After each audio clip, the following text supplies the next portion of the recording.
TV6Pro ಗೆ ಸ್ವಾಗತ. ನಾನು ಕೆಪಿ. ಪಶ್ಚಿಮ ಘಟ್ಟಗಳಲ್ಲಿ ಸುರಿಯುತ್ತಿರುವ ಭಾರೀ ಮಳೆಗೆ ಬೆಳಗಾವಿ ಜಿಲ್ಲೆಯ ಜನರು ಅಕ್ಷರಶಃ ನಲುಗಿ ಹೋಗಿದ್ದಾರೆ.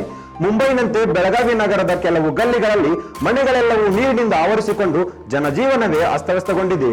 ಅಷ್ಟಕ್ಕೂ ದಿನದಿಂದ ದಿನಕ್ಕೆ ಮುಂದುವರಿಯುತ್ತಿರುವ ಮಳೆ ಅಬ್ಬರ ಬೆಳಗಾವಿ ಜಿಲ್ಲೆಯಲ್ಲಿ ಏನೆಲ್ಲ ಅವಾಂತರ ಸೃಷ್ಟಿ ಮಾಡಿದೆ ಗೊತ್ತಾ? ಬನ್ನಿ ನೋಡ್ಕೊಂಡು ಬರೋಣ.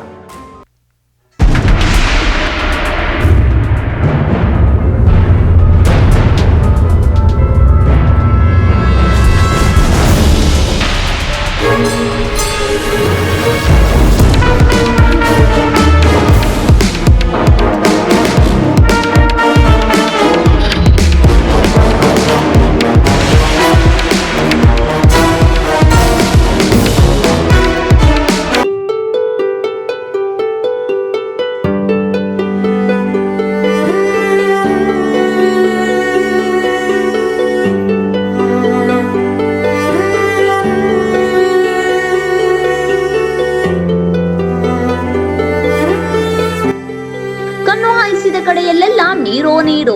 ಇಡೀ ನಗರವೇ ನೀರಿನಿಂದ ಆವೃತಗೊಂಡಿರುವುದು. ಮನೆಯ ಒಳಗೂ ಹೊರಗೂ ನೀರು. ಅಷ್ಟಕ್ಕೂ ಈ ದೃಶ್ಯಗಳನ್ನ ನೋಡುತ್ತಿದ್ದರೆ ಮುಂಬೈನಲ್ಲಿ ಭಾರಿ ಮಳೆಯಾಗುತ್ತಿದ್ದು ಅಲ್ಲಿನ ದೃಶ್ಯಾವಳಿಗಳು ಅಂದುಕೊಂಡಿರಾ? ಇಲ್ಲ, ಬದಲಿಗೆ ನಮ್ಮ ಕರುನಾಡ ಗಡಿ ಜಿಲ್ಲೆ ಬೆಳಗಾವಿ ನಗರದಲ್ಲಿ ಕಂಡು ಬಂದಿರುವ ದೃಶ್ಯ.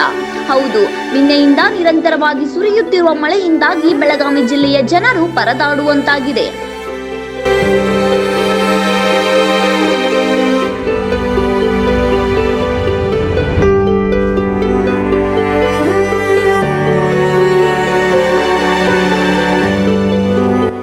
ಬೆಳಗಾವಿ ನಗರದ ಬಳ್ಳಾರಿ ನಾಲಾದಲ್ಲಿ ಭಾರೀ ಪ್ರಮಾಣದಲ್ಲಿ ನೀರು ಹರಿದು ಬಂದು ನಾಲಾ ಒಡೆದು ಓಂ ನಗರ, ಸಮರ್ಥನಗರ, ಗಾಂಧಿನಗರ ಸೇರಿದಂತೆ 5ಕ್ಕೂ ಅಧಿಕ ಕಾಲನಿಗಳಿಗೆ ನೀರು ನುಗ್ಗಿದೆ.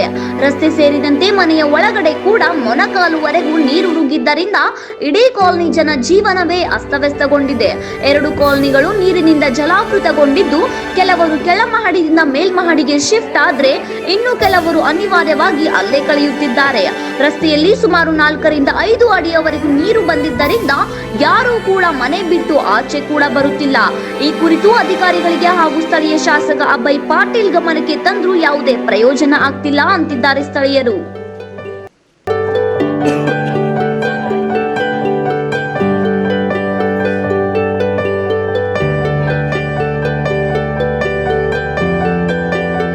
ಹಿಂಗ್ ನೀರ್ ತುಂಬದ ಮನೇಲಿ ಉಳಿಯೋ ಪರಿಸ್ಥಿತಿ ಇಲ್ಲ. ಬಾತ್ರೂಮ್, ಸಂಡಾಸ್ ಎಲ್ಲ ಬಂದು ಅಡಿಗೆ ಮಾಡೋದು ನಾವಿಲ್ಲ. ಬರೀ ಹೋಟೆಲ್ಗೆ ಹೋಗಿ ಊಟ ತರಕತ್ತಾರ. ಎಲ್ಲಾರು ಹೋಟೆಲ್ ಹೋಗಿ ಮನೆಗೆ ಮದ್ಕೊಳಕತ್ತಾರ ಗಂಡಸರು. ನಾವ್ ಹೆಂಗಸರು ಮಾತ್ರ ಕಾಟ್ ಮ್ಯಾಗ ಕೂತು ರಾತ್ರಿ ಹಗಲು ಮಾಡಾಕತ್ತೀವ್ರಿ. ನಾವ್ ಹೆಂಗ ಇಲ್ಲಿ ಉಳಿಬೇಕು ಹೇಳ್ರಿ ನೀವು? ಪಂಚಾಯತ್ರಿಗೆ ಹೇಳಕ್ ಹೋದ್ಲ, ಪಂಚಾಯತ್ರು ಬರುದಿಲ್ಲ ನಮ್ಮ ಇದಕ್ಕ, ನೋಡಕ್ ಸಹಿತ ಬಂದಿಲ್ಲ. ಏನ್ ಮಾಡೋದು ನಾವು? ಇದಕ್ಕೆ ನೀವೇನಾದ್ರು ಪರಿಹಾರ ಕೊಡ್ಬೇಕು. ಹೌದು, ಎಲ್ಲ ನೀರ್ ಐತಿ, ಫುಲ್ ನೀರ್ ಐತ್ರಿ. ಇನ್ನು ಸ್ವಲ್ಪ ಇದ್ರೆ ಮನೆ ಬೀಳೋ ಪರಿಸ್ಥಿತಿ ಬಂದೈತಿ ನಮ್ಗೆ. ಬಾತ್ರೂಮ್, ಸಂಡಾಸ್ ಎಲ್ಲ ಬಂದು ಎಲ್ಲಿ ಹೋಗ್ಬೇಕು ನಾವು? ಜಳಕಕ್ಕೆಲ್ಲ ಹೋಗ್ಬೇಕ್ರಿ. ನಾವು ಡ್ಯೂಟಿಗೆ ಹೆಂಗ್ ಹೋಗ್ಬೇಕು ಹೇಳ್ರಿ? ನಾವು ಡ್ಯೂಟಿ ಮಾಡ್ತೀವಿ, ಡ್ಯೂಟಿಗೆ ಹೋಗ್ಲಿಲ್ಲ, 4 ದಿವಸ ಮನ್ಯಾಗಿದ್ದೀವಿ. ಯಾರು ಇದಕ್ಕೆ ಏನ್ ಮಾಡಿ ಪರಿಹಾರ ಏನ್ ಕೊಡ್ತಾರೆ ಹೇಳ್ಕೊಡ್ರಿ ಅಂತ ಹೇಳ್ರಿ. ಅದು ಕೊಡಿಸ್ರಿ. ಪಂಚಾಯತ್ರಿಗೆ ಮೊದ್ಲೇ ಬಂದಿಲ್ಲ ನೋಡಕ್ ಹೇಳ್ಬೇಕು ನಾವು. ಹೊಂಟಾರ ಏನು ಪರಿಹಾರ? ಪಂಚಾಯತ್ರು ಏನು ಮಾಡೋದಿಲ್ರಿ ನಮ್ಗೆ ಇಲ್ಲಿ.